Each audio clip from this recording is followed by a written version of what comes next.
Hello friends, my name is Anshita and you're watching my channel Tech Right Education. In this video, I will continue with interview questions which are asked when you go for the profile of desktop support, remote desktop support, technical support and so on. And this is part 5 of this tutorial. So let's begin our session. Now the next question is, what is the difference between a serial transmission and a parallel transmission?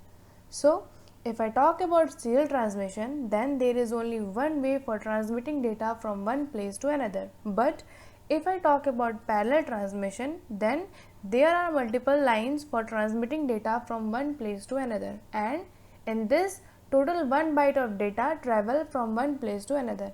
1 byte is equal to 8 bits. In serial transmission, only 1 bit travel at a time. If I talk about its price, then serial transmission is cheap and parallel transmission is comparatively expensive.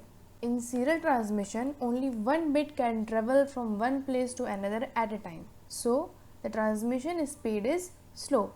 In parallel transmission, 8 bits can be traveled simultaneously at a time and 8 bits is equal to 1 byte. So, the transmission speed is fast. If distance is long, then we will use serial transmission, for example, from one system to another. But if the distance is short, then we will use parallel transmission. Example, from one system to the printer. Serial transmission use only one channel. Why it use only one channel? Because it has only one way for transmitting data from one place to another. Parallel communication needs multiple channel. Why?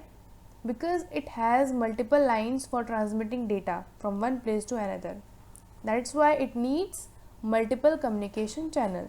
Serial transmission use converters for converting the signals according to the need. But in parallel transmission, there is no need of using converters. Now I will tell that how many pins are there in serial transmission and how many pins are there in parallel transmission. So in the case of serial transmission, first it is D-shaped and it has 9 pin cable to connect the data in series. If I talk about parallel transmission, then it has 25 pin port with 17 signal lines and 8 ground lines. We can understand with the help of this diagram also that there is only one way for transmitting the data from one place to another.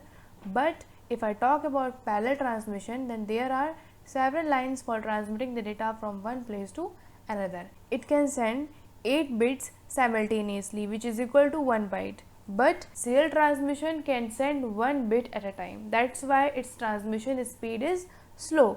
In the case of parallel transmission, transmission speed is fast. Now the next question is the difference between Ethernet cable and crossover cable. So Ethernet cable means straight through cable. So in my previous video, which was networking cables, I have told that straight through cable are used for connecting different kinds of devices and crossover cable are used for connecting same kinds of devices. Now the second difference is straight through cable is extremely common and almost we can see everywhere. If I talk about crossover cable, then it enables the user to share the information directly between the hubs. Now what kind of devices straight through cable is used to connect? Straight through cable is used to connect a computer to a modem, printers, etc. as they are different devices. If I talk about crossover cable, then it is used to connect same kind of devices like PC to PC. Now the next question is, what is the use of ipconfig command? So ipconfig command is used to see the IP address of a system and there are various options which are present inside ipconfig command. So we will study step by step. So first we will study what is the exact use of ipconfig command. ipconfig command is used to see the configured information of network adapters like gateway, IP address, subnet mask, etc.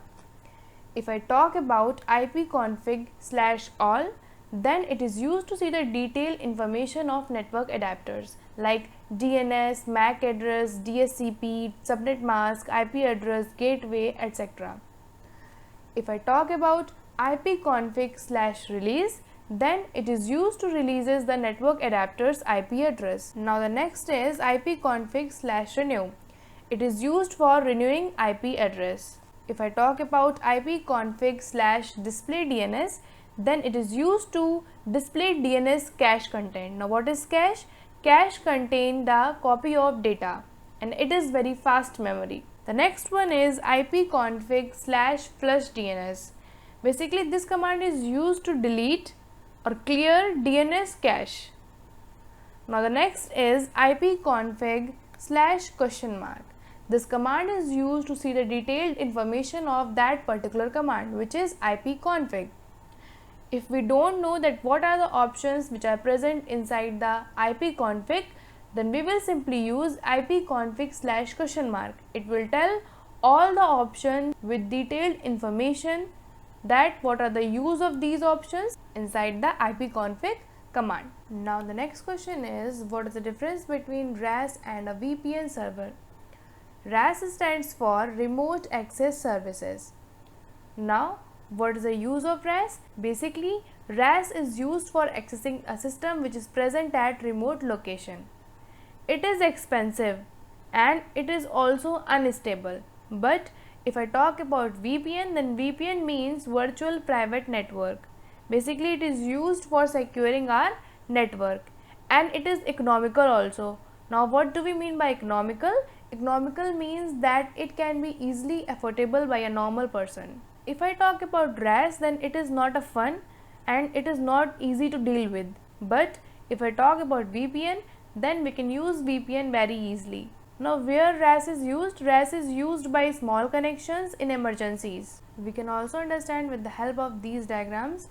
Here you can see there is a VPN server which is a tunnel between the user and the internet, and it protects our network.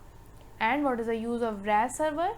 The use of RAS server is to connect with the remote location system. Suppose if I want to see that how we will use ipconfig command in command prompt, so what we will do, we will simply go to search bar, type cmd, run as admin. Now we will get the screen like this. Now we will type a command that is ipconfig. So what kind of information ipconfig give?